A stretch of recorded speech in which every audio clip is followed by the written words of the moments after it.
nuestra clase número 6 de estadísticas e indicadores y salud.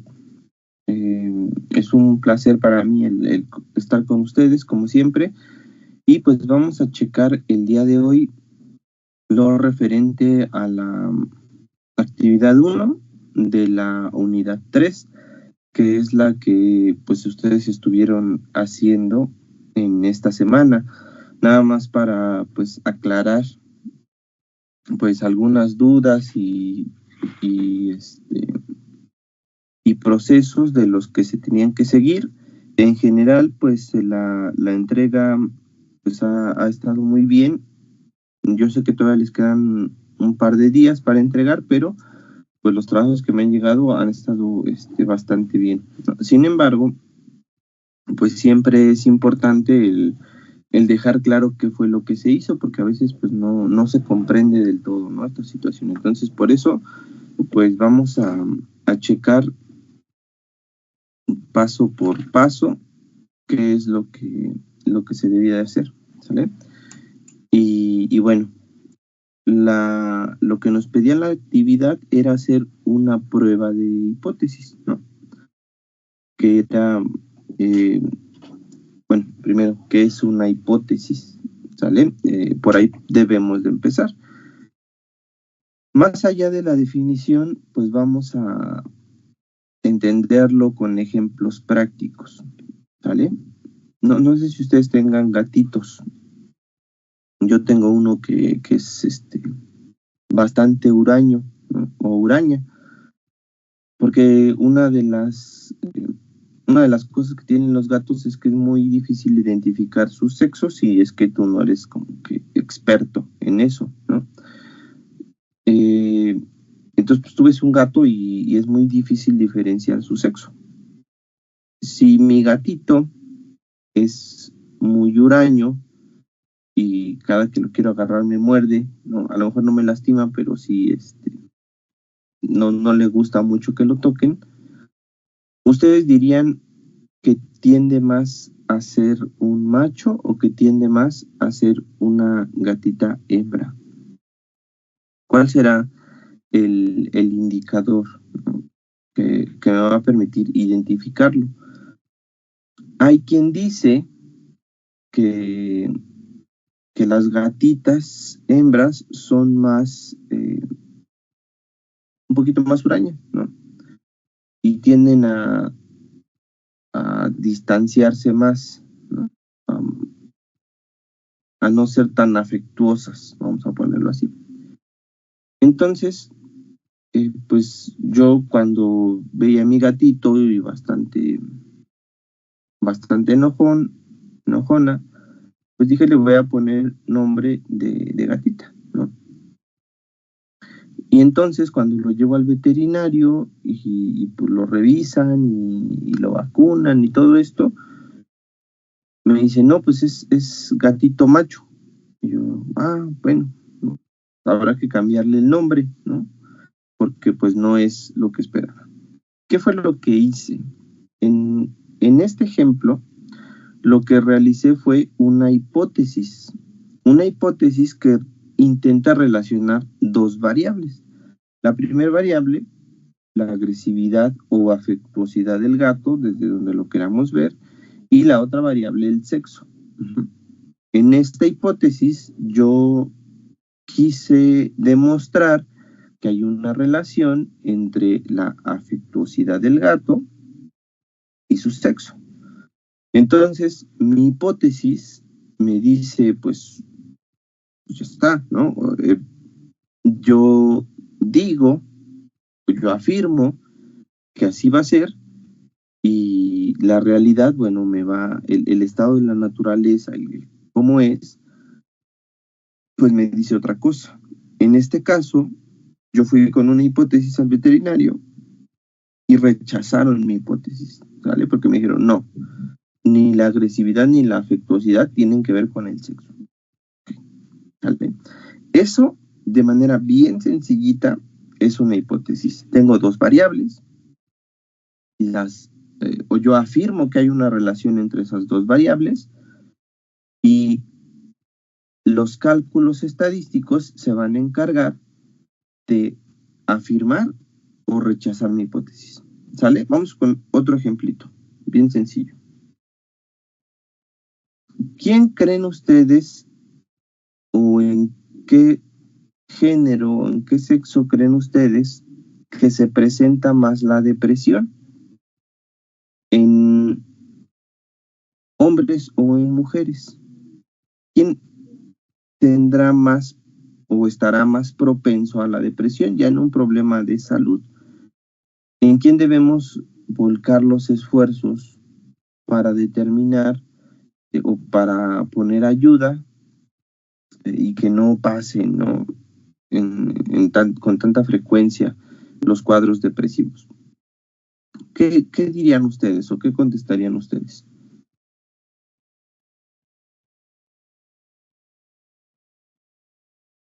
Buenos días, profesor. Buenos días, compañeros. Buenos días. Pues no sé, profesor, yo diría que la depresión es más, puede presentar más en mujeres, porque igual a lo mejor ahí caería como en la situación del gato, ¿no? En el caso de las mujeres somos como más sentimentales, por así decirlo. Ok, muy bien. Lo que acabas de hacer tú es una hipótesis, ¿vale? Estás relacionando una condición o una afección psicológica y el sexo, ¿vale? ¿Cómo vamos a saber que realmente tienes razón? Pues haciendo los cálculos estadísticos, yéndonos a los datos, yéndonos a las bases y viendo dónde es que se presenta más. Hacemos nuestros cálculos como nuestras gráficas de normalidad, nuestros cálculos student, nuestras chi cuadradas, y entonces vamos a saber en qué grado cae más la depresión, ¿vale? Con los datos, con los cálculos. Y va a llegar el momento en el que vamos a ver si tu hipótesis se comprueba o si tu hipótesis no se comprueba. A lo mejor hay más casos de depresión en mujeres, pero esto no tiene que ver con que sean más sentimentales. A lo mejor tiene que ver con que pues su forma de crianza, o tiene que ver con lo laboral, o tiene que ver con la expectativa que tiene la sociedad para que tengan hijos, no sé, o sea, el chiste es, o sea, puede ser que los datos me digan que mi hipótesis era verdadera, o pueden ser que los datos, a pesar de que se medio compruebe, ¿no?, me digan que mi hipótesis es falsa. Entonces, aquí es donde cae todo el chiste de las hipótesis, ¿sale? El saber plantearlas de una manera correcta. Vamos a lo matemático, si lo quieren ver así. Hay dos tipos de hipótesis. La hipótesis nula, que vamos a representar con H0, a ver si me siguen de los ejemplos anteriores, donde me dice que puede no haber una diferencia significativa o una correlación significativa o una dependencia entre dos variables. En este caso mis variables serían M1 y M2, que puede ser el sexo y la condición, que puede ser que seas fumador y que tengas efisema, que puede ser que comas mucho azúcar y tengas diabetes, que puede ser que tengas, no sé, algo, ¿vale? Déjenme. Entonces, pues es esta hipótesis la que me va a decir no, ¿vale? No hay diferencias en ciertos casos. Tenemos otra que al nosotros plantear la hipótesis es su contrario, ¿vale? O sea, mi hipótesis es que hay una relación entre el sexo de los gatitos y su afectuosidad, o sea, que sean muy cariñosos. Mi hipótesis alternativa a esa hipótesis es que no hay una relación entre el sexo de los gatitos y su afectuosidad. O sea, son dos hipótesis, pero una niega a la otra, ¿vale? En este caso, H1 o HA o HI la van a encontrar de las tres formas, no así, ¿sale? Sino o es H1 o es HA o es HI. Pero para el caso es lo mismo. Me van a decir que sí hay una relación o hay un efecto entre estas dos variables, ¿vale? Vamos a un ejemplo. ¿Cómo le hago para determinar cuál será mi hipótesis? Porque es como lo complejo, ¿no? Vamos a hacerlo con ejemplos. Hay una maestra que ve que su grupo tiene 8 de calificación. Entonces, dice, pues voy a diseñar un método y este método va a hacer que todos los alumnos incrementen su rendimiento académico, ¿vale? Eso es lo que tiene la maestra en mente. Eso es como lo general de mi estudio. Sin embargo, yo tengo que expresarlo en un enunciado bien claro y lo tengo que expresar matemáticamente, como es con las hipótesis de H0 y H1, ¿vale? Entonces, en un enunciado quedaría la hipótesis. Las hipótesis deben ser cortitas y concisas porque mientras más largas sean, mientras más grandes sean, va a ser más, más complicado probarlas. Por eso debe ser fácil hacer una hipótesis, ¿va? Dice, con el nuevo método, el promedio académico de los estudiantes será mayor a 8. ¿Cómo expreso esto matemáticamente? Bueno, me dice que la hipótesis, fíjense, la hipótesis me dice que la media, acuérdense que mu, esta letra griega, significa la media, eso ya lo vimos en clases anteriores, es decir, ¿qué es la media? El promedio del grupo, ¿sale? La media debe de ser mayor o igual a 8 para ver que el método de la maestra funcione, ¿sí? Mayor o igual a 8, porque esto va a hacer que se incremente el rendimiento de los estudiantes. ¿Cuál será la hipótesis nula?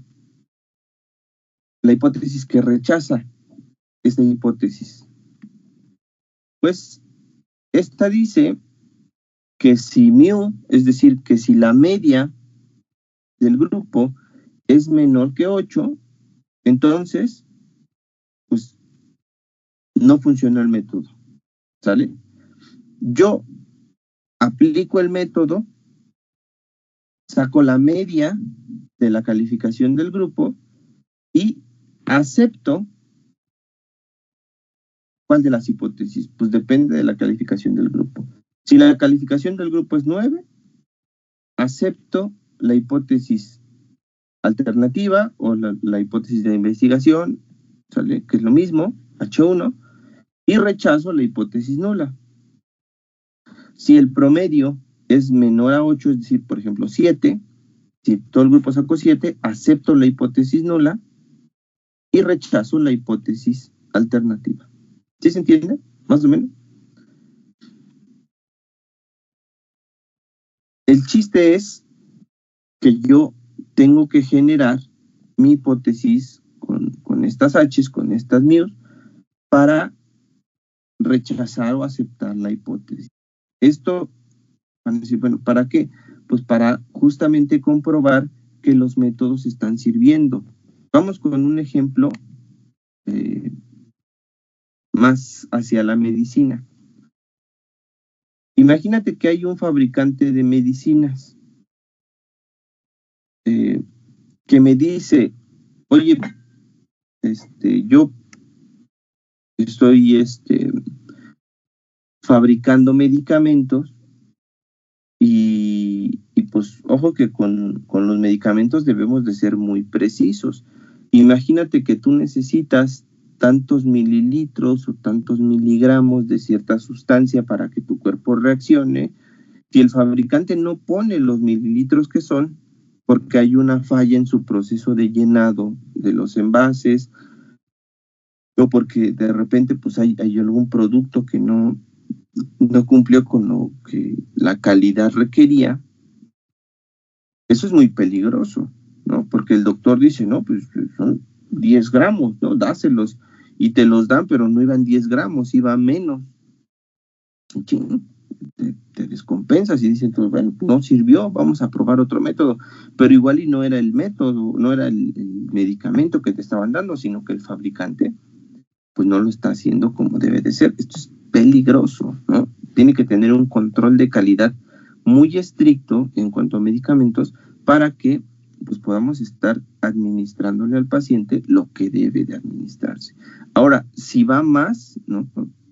Bueno, mejor que sobre y no que falte, pues te puede generar a lo mejor alguna reacción alérgica o algún sobreefecto que también puede ser muy perjudicial. Entonces, piensen que el que las máquinas o las personas que hacen los medicamentos tienen que ser sumamente exactas en la fabricación, en el llenado de estos medicamentos. Entonces, me dice que un fabricante dice que todos sus comprimidos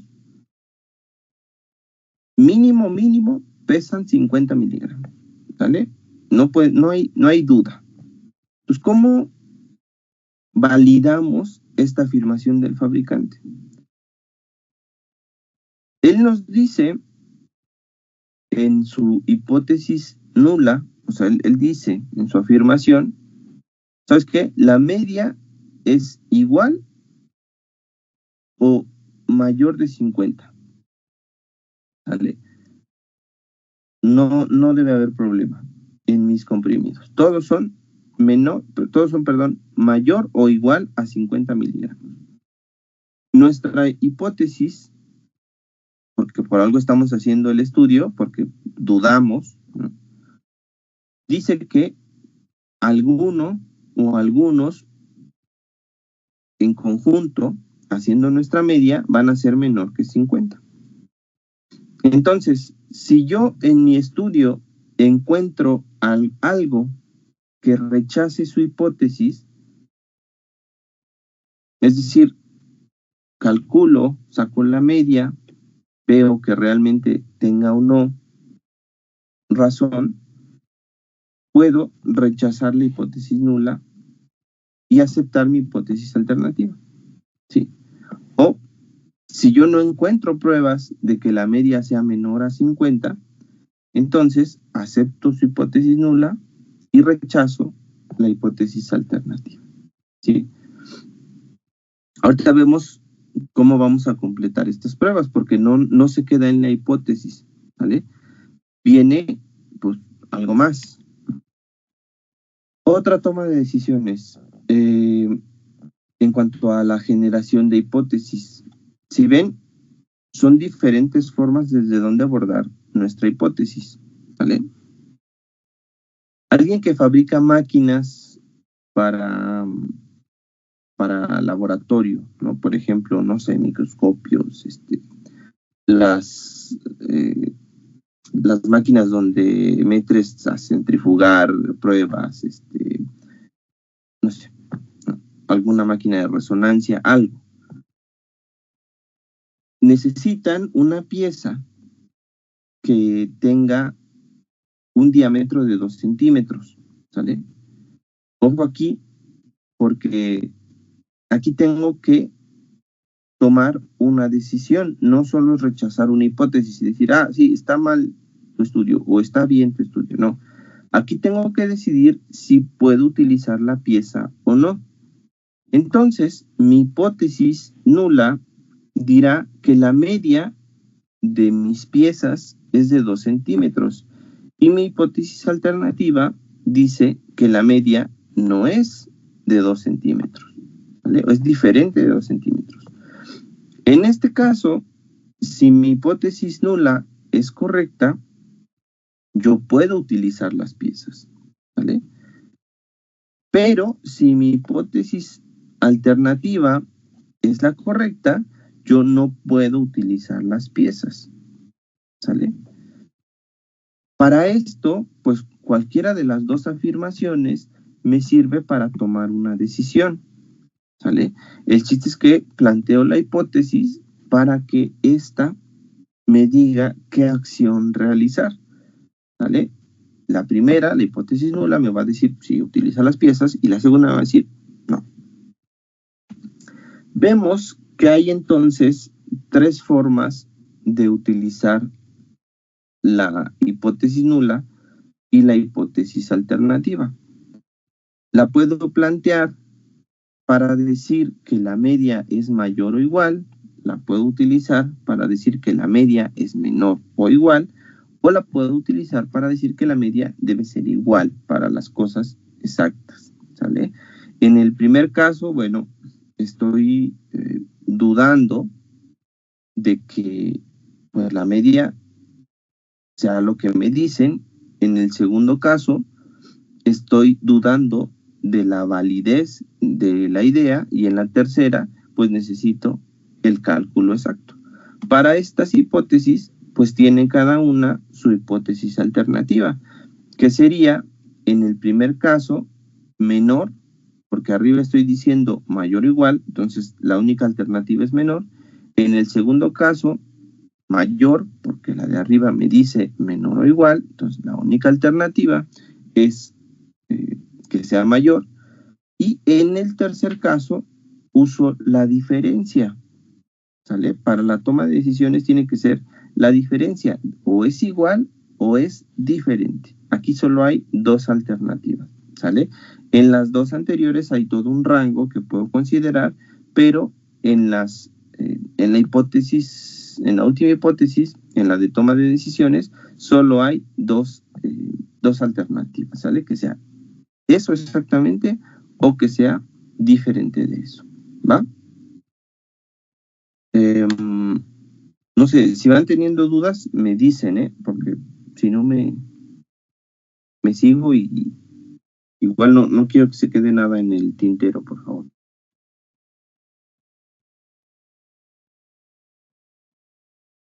Todo bien, creo, ¿verdad? Bueno,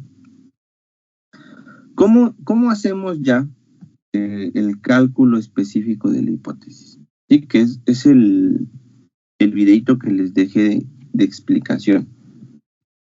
Vamos a un poquito explicarlo, ¿no? Porque tampoco podemos detenernos mucho, pero pues el paso 1 me dice establece la hipótesis nula y la hipótesis alternativa. Entonces, depende del estadístico que yo estoy considerando, es que voy a establecer mi hipótesis nula o bien mi hipótesis alternativa, ya sea que yo pretenda una investigación, que yo pretenda la validez de una afirmación o que yo pretenda la toma de decisiones. En el caso particular de sus hipótesis que hicieron, muchas pusieron afirmaciones, ¿no? Por ejemplo, la enfermedad del dengue es un problema de salud a nivel estatal en el estado de Chiapas, ¿vale?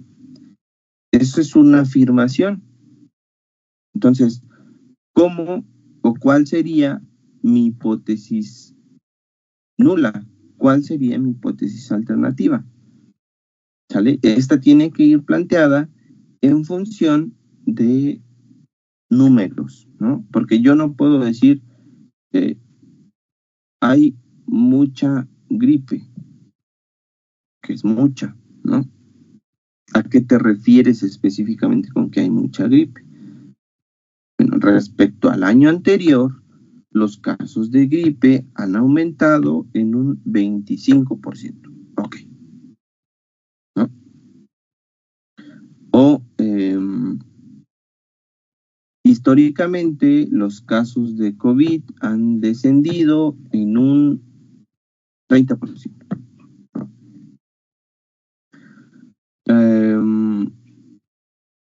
se ha aumentado el nivel de diabetes infantil en la Ciudad de México en el último trimestre. No. O sea, tus hipótesis tienen que ir en función de comprobar si eso puede ser mayor o menor de lo que estoy planteando. A ver, voy a volver a compartir porque creo que se quitó.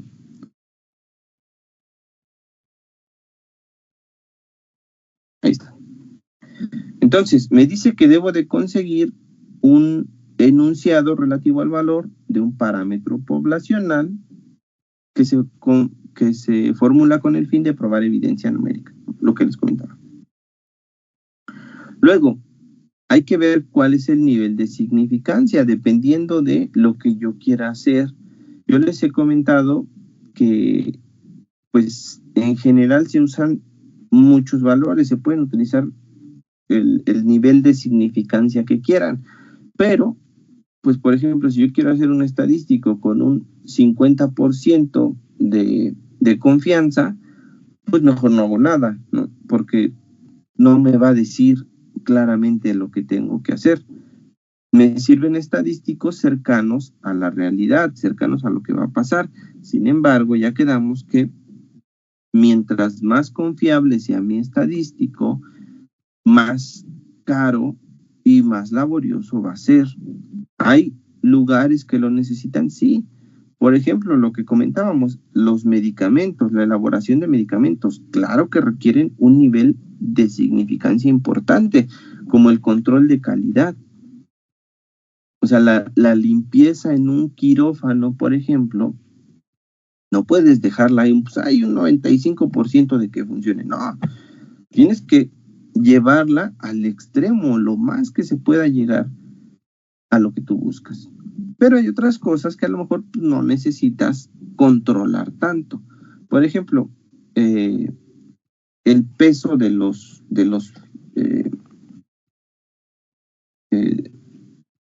no sé, de las sábanas de un hospital, ¿no? No hay problema, ¿no? Puede o podría ser cualquier peso, ¿sale? Llevarlo hasta qué punto, ¿no? Por ejemplo, el desinfectante, ¿no? Que desinfecta tanto por ciento de las bacterias. Pues sí, llevarlo al extremo. A lo mejor la aprobación del nuevo secretario de salud, bueno, lo podemos dejar en un nivel de significancia muy bajo, ¿no? No interesa mucho el saber a ciencia cierta si lo quieren o no. Podría interesarnos, pero no es del todo específico, ¿no?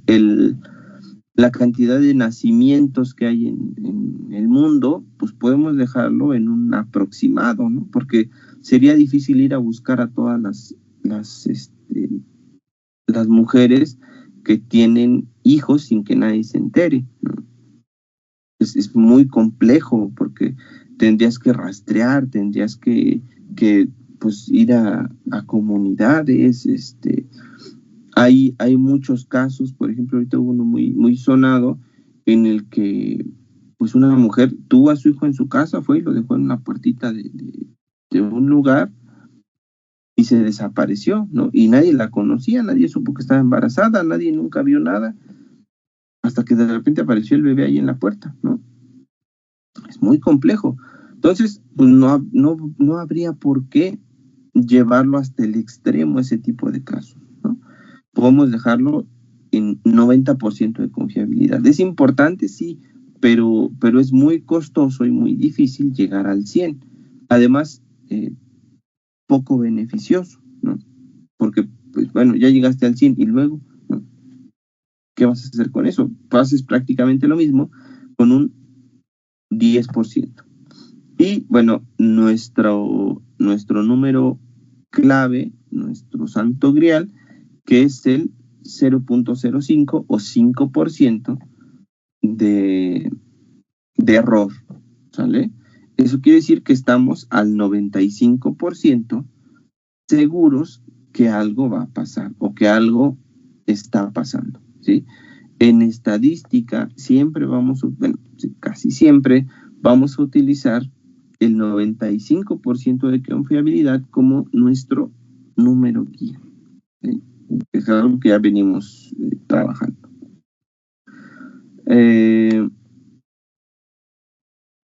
¿Qué es ese 5% que queda? Bueno, ese 5% es la posibilidad de equivocarnos. Porque si yo digo, este medicamento no le va a hacer daño a nadie, estoy 95% seguro que no le va a hacer daño a nadie. Y, de 100 personas que se los puse, justo le atiné a la persona que le iba a hacer daño. Entonces, vas a decir, bueno, no, tú dijiste que no hacía daño a nadie. Dije, no, dije que tenía el 95% de seguridad de que no le iba a hacer daño a nadie, pero hay un 5% de probabilidad de que sí pase.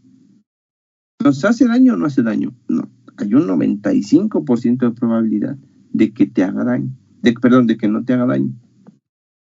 Pero si eres una persona muy específica, de una población muy específica, bueno, entonces pues te va a hacer daño. Pasó el caso en una escuela, ¿no?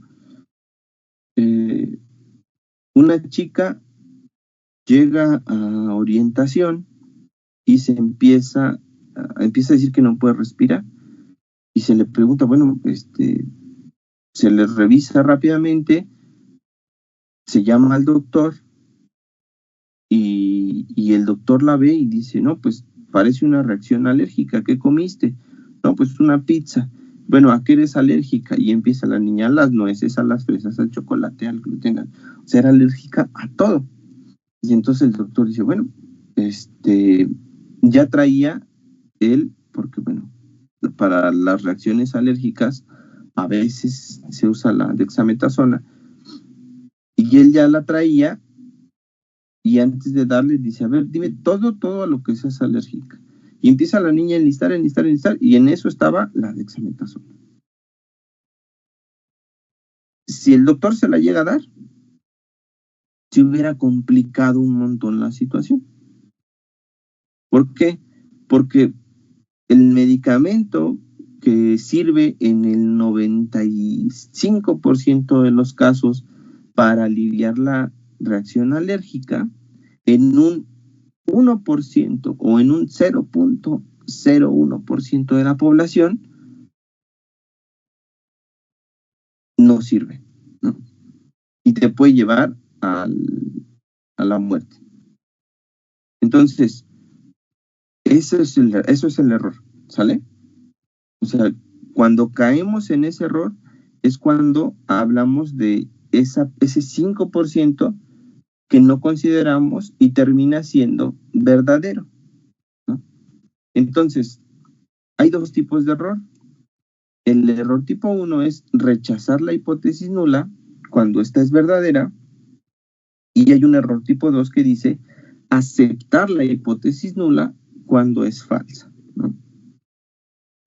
Imaginen que justo en la primera prueba del que creó, el que descubrió o el que logró aislar la dexametasona, justo se la da a probar a alguien que es alérgico, dice, no, esto no sirve, ¿vale? Desechemos la idea.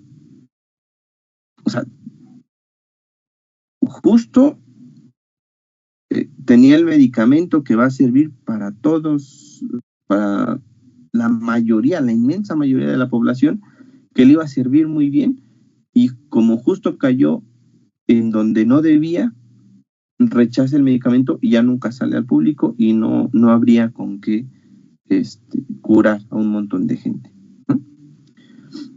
Por eso se puede caer en el error. No sé si me estoy explicando de la manera correcta, porque es más fácil cuando uno ve sus caras de interrogación o cuando ve sus afirmaciones, pero no sé si me dicen si vamos comprendiendo.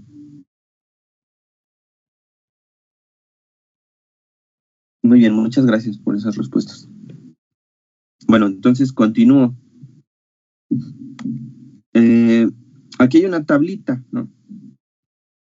Donde justamente me dice, gracias, donde justamente me dice que hay dos lugares desde donde llegar a la decisión. Primero, el estado verdadero de la naturaleza, es decir, lo que está pasando en realidad, y la decisión que yo voy a tomar, ¿sale?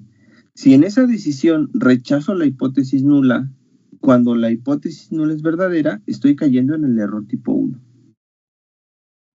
Si yo rechazo la hipótesis nula y la hipótesis nula es falsa, entonces mi decisión es la correcta. ¿Sí se entiende? O sea, yo hago la hipótesis nula para contrastar dos parámetros, y si esos parámetros no contrastan, si mi hipótesis nula es falsa y yo la rechazo, está bien, porque justo la hice la hipótesis para rechazarla. Pero si yo no la rechazo y la hipótesis es verdadera, entonces también es la decisión correcta, ¿sale? Pero si no la rechazo cuando es falsa, entonces es incorrecto. Este cuadrito es importante, ¿no? Porque, o sea, ya que tengo la hipótesis y tengo la respuesta, tengo que traerla al cuadrito y digo, a ver, ¿qué hice? Le puse palomita a la hipótesis nula y esta era falsa o esta era correcta. Y entonces voy a saber si estoy cayendo en alguno de los errores. Si caigo en alguno de los errores, hay todo un procedimiento para calcular cuál es el error. ¿De qué me sirve hacer las hipótesis? Bueno, porque yo las tengo que empatar con la prueba que hice en la actividad pasada, que es la T de Student, la chi cuadrada o algún otro proceso que haya hecho. ¿Sale? Esos cálculos estadísticos me dieron un resultado. Ese resultado lo tengo que encontrar con mi prueba de hipótesis y tengo que ver si estoy cayendo en uno de los errores. Aquí voy. ¿Cuál fue mi estadístico de prueba? ¿Cuál fue? Depende de si yo conocía la desviación estándar, puedo hacer el cálculo de Z, donde Z es el valor que estoy buscando. Por ahí está la media muestral, la media poblacional, mi desviación estándar que conozco y el tamaño de mi muestra, la raíz del tamaño de mi muestra.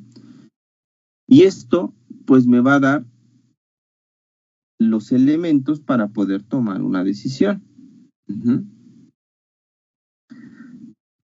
Debo de saber cuáles son las condiciones en las que se rechaza mi hipótesis nula y en las que no se rechaza. ¿Esto cómo lo voy a hacer? Bueno, con un análisis gráfico de lo que estoy haciendo. Todo me regresa a mi campanita, ¿sale?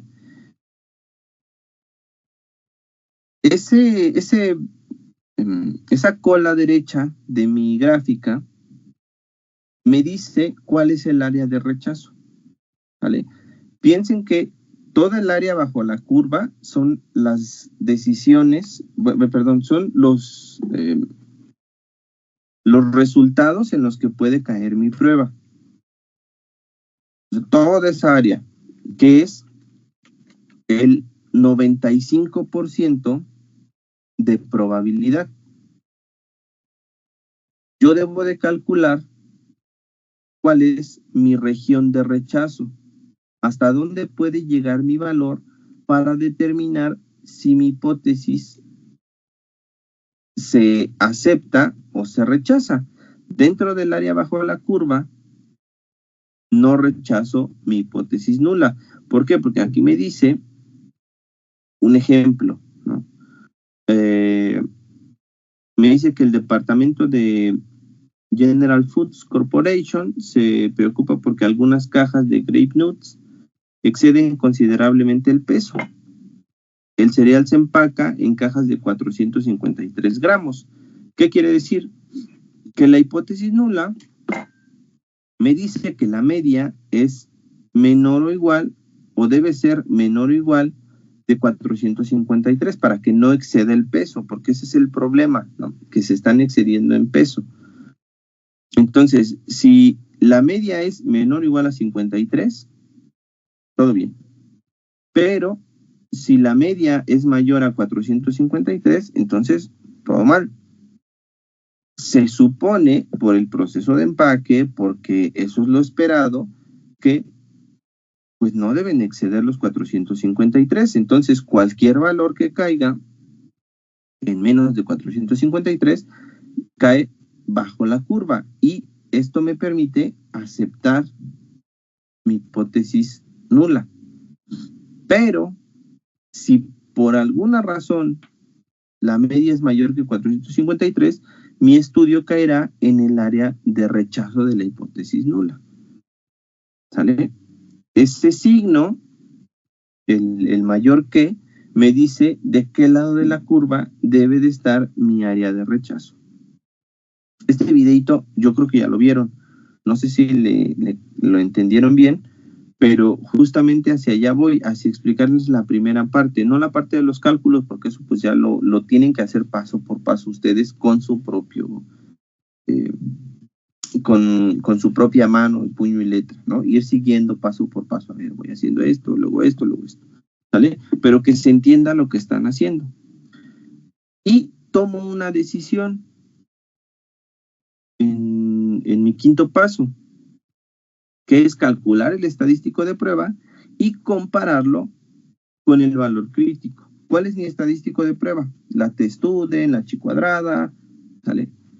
Van a hacerlo y van a regresar aquí a su prueba de hipótesis y ver si el valor crítico cae en el mismo lugar en el que está cayendo en mi prueba de hipótesis. ¿Se acuerdan que Chi cuadrada y T-Student nos dan también un valor crítico? Nos arrojan también un valor bajo la curva. ¿Recuerdan la tablita esta de la que les pasé? Déjenme buscarla para mostrárselas.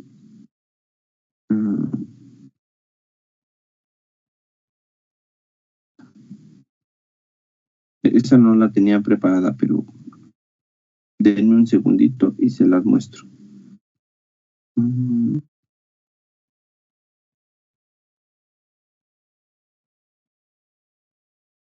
Ya está aquí.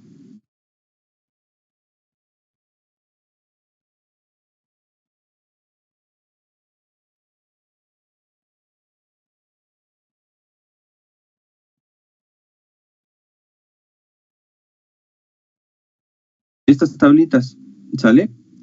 ¿Se acuerdan que en mis estadísticos de prueba, todos los estadísticos de prueba me dan un valor? Generalmente en estos, ¿no? Por ejemplo, aquí en clases pasadas les expliqué que me daba el valor de 95, 0.6 y 0.05. ¿Esto qué es? El 95% de significancia, es decir, 95% de probabilidades, y esto es 1.65 según el valor de la columna de la izquierda y de la fila superior. Si lo llevamos de regreso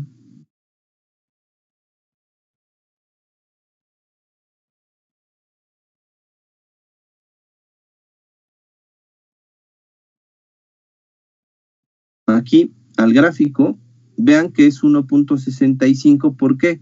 Porque mi región de rechazo es el 0.05, es decir, mi región de aceptación, donde no se rechaza, es de 95%. Entonces, lo que yo debo de buscar es ese valor crítico que me va a dar mi prueba estadística. La Chi cuadrada, la T-Student, les voy a mostrar otra vez.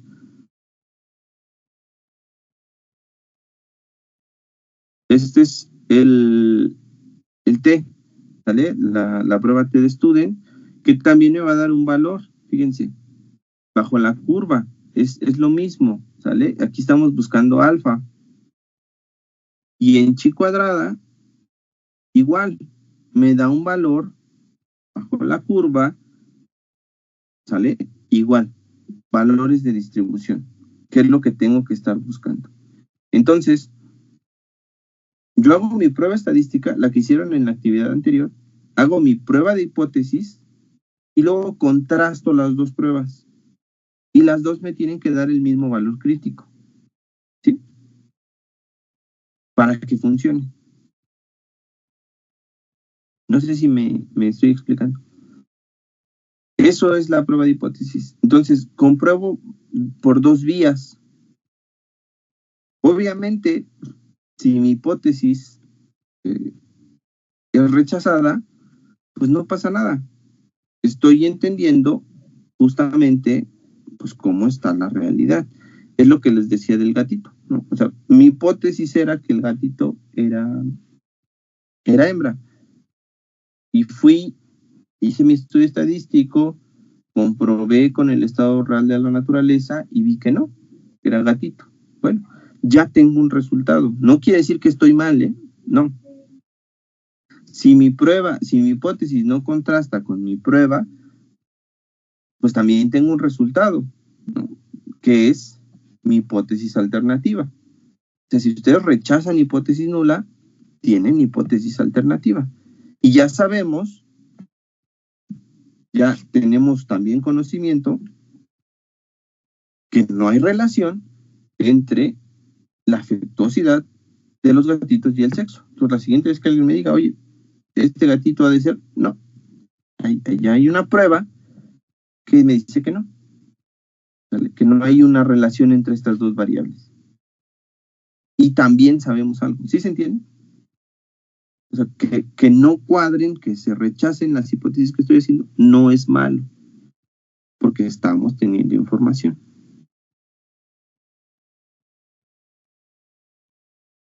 ¿Se tiene que hacer la gráfica de campana? Sí, pero esa la haces tú. No con datos, sino la haces tú para graficar tus parámetros.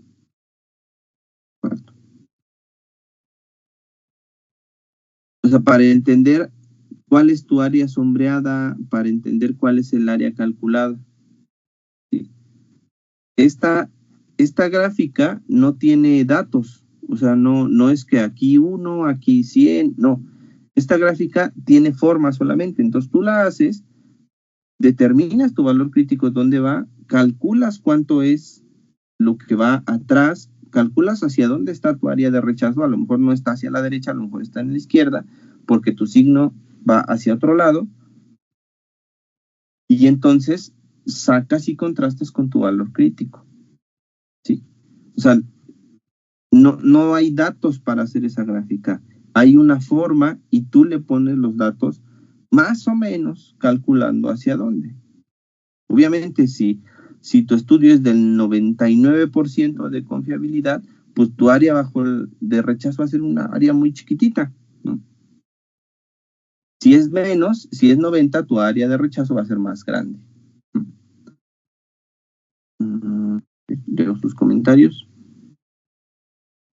La gráfica de campana, porque no se puede hacer, tendríamos que hacer la mano. No necesariamente la tienen que hacer a mano, pueden buscar la campana y nada más ahí agregarle, pero bueno, a mano está bien, no está mal. Ok, ya lo entendió, muy bien. Pues todas sus dudas, díganme.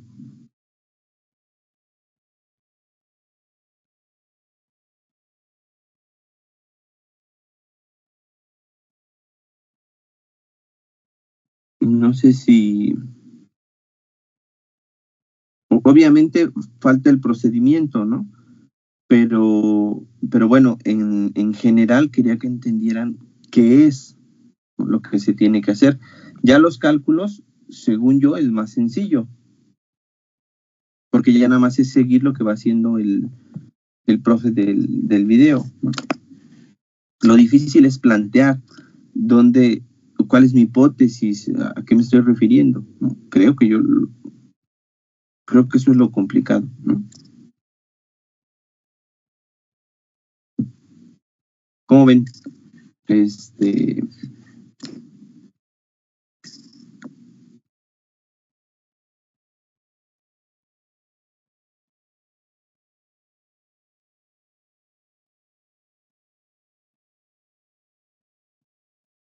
Pues si ya no hay dudas, ok. El error tipo 2, el error tipo 2, que es nuestra siguiente actividad, implica como que forzar el cálculo para ver si estamos teniendo un error específico. Ajá. Estoy revisando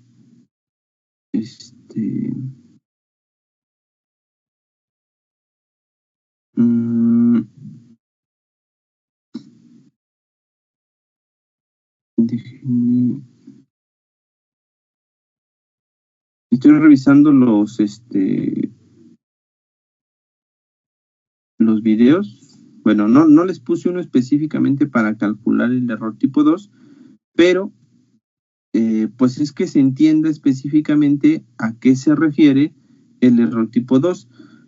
Esto viene en su contenido, en su documento de contenido, y justamente pues vamos a entenderlo. Ajá. Más que calcularlo, es entender cuál sería el error tipo 2 y cómo es que lo calcularíamos. Si ustedes ven su actividad 2, no está, no tiene una rúbrica de calificación, más bien no tiene una guía de calificación como las otras actividades. Entonces, esta es argumentativa, ¿sale? La segunda actividad tiene que ver más con escribir que con calcular, porque chequen las especificaciones y son para un foro, no son para una actividad que se entrega. Entonces, primero tendríamos que entender y leer mucho sobre qué es el error tipo 2 y luego, pues, contestar, ¿no? ¿Cuál creen que sería la interpretación, su reflexión de lo que es el error tipo 2? ¿Sí se entiende? O sea, es justamente entenderlo conceptualmente. Pues justo eso es lo que necesito que investiguen, ¿no? Porque si yo les explico ahorita, pues ya no tiene sentido el foro. Recuerden que el foro es un intercambio de ideas, pero es un foro al final del día, no es que vayan a entregarme algo. Es un foro donde vamos a participar y a decir, miren, pues yo creo que es esto, yo creo que va por aquí. Otros dirán, no, mira, no era por ahí, va por allá. Entonces, si yo ahorita lo explico, que le quitamos todo el chiste al foro, ¿no? Ruth, ¿tenías una pregunta? Buenos días, profe. Hola. Sí, tengo una pregunta. Uh-huh. Lo que pasa es que, bueno, cuando apliqué la fórmula para sacar, lo de la media muestral, decía que a veces hay problemas por el azar, ¿no? Y precisamente caí en ese problema porque, de hecho, cuando seguí todo el proceso, pero mis datos sí están como que muy, ¿cómo se dice? Pues muy separados unos de otros. Digamos que a veces tengo un dato en 0 y a veces tengo un dato en 70. Uh-huh. Y digamos que la media poblacional me estaba saliendo pues de 70. Entonces cuando ejecuté lo del azar en Excel precisamente para no caer en algo así, pero cuando obtuve el resultado, haga de cuenta que sí me estaba saliendo algo parecido al 70, pero digamos que salía como en 69 69.1. Sí. Entonces, ahí ya no supe cómo concluir mi trabajo, profesor, si está bien o si, pues está parecido, pero pues no es el 70, ¿no? Digámoslo así. Es que justamente te está considerando el error, ¿no? Es eso. O sea que el que te saliera en 70 es que sin duda siempre que buscaras un dato te iba a salir 70 y no. O sea, al final hay algunos datos en los que puede no caer 70. ¿Qué probabilidad? Bueno, está bien cercana al 70, pero hay que calcular cuánto es tu error. Justamente ahí. O sea, sí está bien y no te tiene que salir el dato porque hay datos que no van a coincidir, ¿no? Entonces, tu media, pues sí, no puede ser 70, ¿no? Recuerden que la media no es un valor real, es un valor aproximado. O sea, ustedes pueden tener algunos 7, algunos 9, algunos 10, algunos 6 de calificación. Y entonces yo saco la media y me sale 8. Y entonces yo busco, a ver, Edith, ¿tienes 8? No. Eloísa, no. María, no. Bueno, nadie tiene 8. ¿Cómo es que me salió 8 en mi media? Bueno, porque la media no es un valor que tengan, es el cálculo de todos los valores y más o menos lo que me saldría. Entonces yo esperaría que me saliera cercano a 8, pero pues no necesariamente me tiene que salir 8, ¿no? Porque no tiene nadie del grupo esa calificación. Ya si fuera la moda u otra cosa, pues a lo mejor sí, ¿no? Pero si estás calculando la media, no es un valor que esté, ¿vale? Es un valor de referencia. Ok. Bueno, ya creo ya entendí. Muchas gracias, ¿sí, profesor? No, ¿de qué? Sí, gracias. Bien, ¿alguien más tiene alguna duda, comentario? ¿En el foro se va a subir la actividad? No, en el foro no se sube actividad, no se sube nada en el foro, solamente es participación, ¿vale?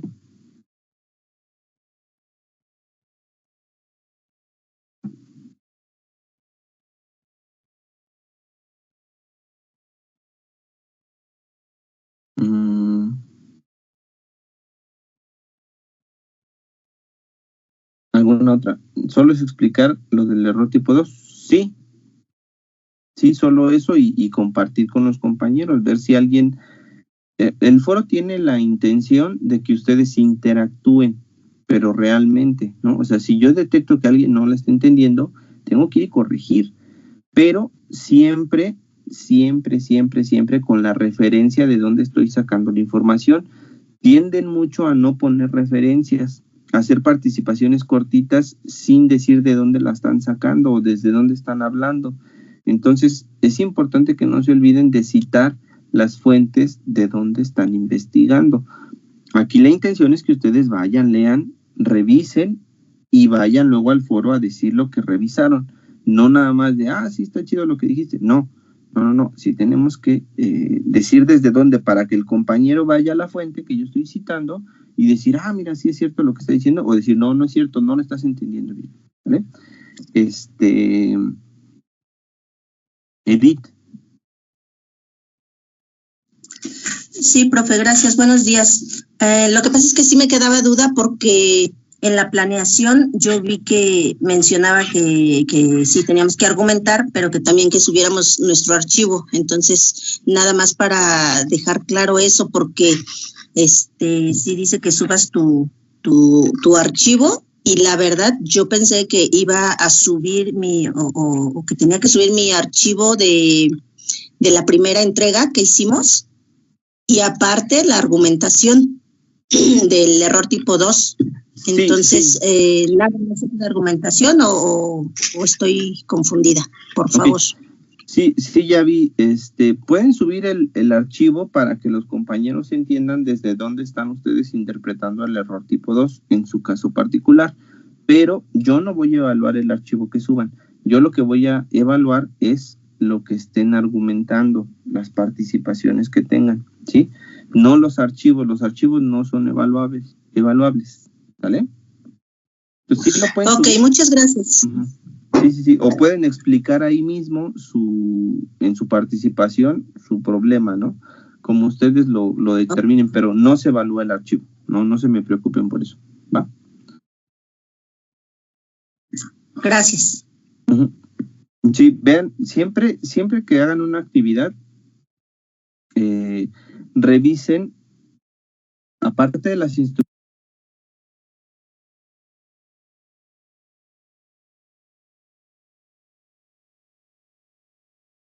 que son importantes, pero lo más importante es el instrumento con el que los estoy evaluando. Las guías de checado, las escalas evaluativas, las rúbricas. Si ustedes ven, ya nada más para dejar esto bien claro, si ustedes ven su planificación, por ejemplo, esta es la actividad 2, la del foro. Entonces sí me pide una serie de instrucciones, pero en la rúbrica de evaluación, vean qué es lo que voy a evaluar. Su aportación inicial, su retroalimentación con sus compañeros, su